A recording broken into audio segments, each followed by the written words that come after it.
अहिल्यानगर येथील स्थानिक गुन्हे अन्वेषण विभाग पथकाने दिनांक 15 जून रोजी दुपारच्या दरम्यान राहुरी तालुक्यातील देवळाली प्रवरा परिसरात एका जुगार अड्ड्यावर छापा टाकला।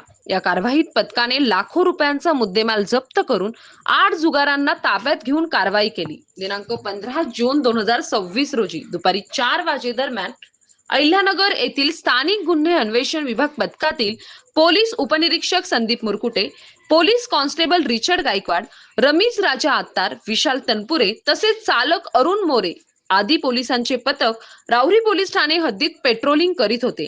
दरम्यान त्यांना गुप्त खबरामार्फत माहिती मिळाली। त्या माहितीच्या आधारे पथकाने देवळाली परिसरातील खटकळी येथे छापा टाकला।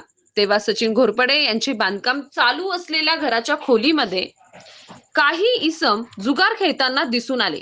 पोलीस पथकाने त्यांना जागीच पकडून ताब्यात घेतले।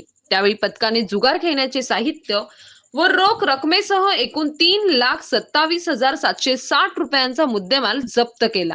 पोलीस कॉन्स्टेबल विशाल तनपुरे यांच्या फिर्यादीवरून आरोपी सचिन दिलीप घोरपडे, दीपक किसन फुलारे दोघे राहणार खटकळी देवळाली प्रवरा, शिवाजी माधव होले राहणार टाकळीमिया रोड, दत्तू कचरू धाकतोडे राहणार सांभारवाडा टाकळीमिया रोड, मनोज भागवत पंडित राहणार लाख रोड कदम वस्ती, शैलेश भाऊसाहेब विधाते राहणार खटकळी देवळाली प्रवरा, प्रकाश दत्तात्रय जाधव राहणार टाकळीमिया रोड देवळाली प्रवरा, मुश्ताक बादशाह शेख राहणार इस्लामपुरा देवळाली प्रवरा तालुका राहुरी या 8 जणांवर महाराष्ट्र जुगार प्रतिबंधक कायदा कलमनुसार गुन्हा दाखल करण्यात आला। पुढील तपास पोलीस निरीक्षक रवींद्र देशमुख यांच्या मार्गदर्शनाखाली सुरू आहे।